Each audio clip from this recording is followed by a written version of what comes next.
So I have here Fatshark Scout analog goggles, and then the Speedybee module receiver.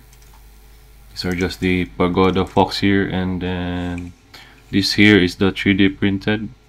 I designed this one to fit accordingly with the sides of the Fatshark Scout. So this is the final product. So right here I use a directional antenna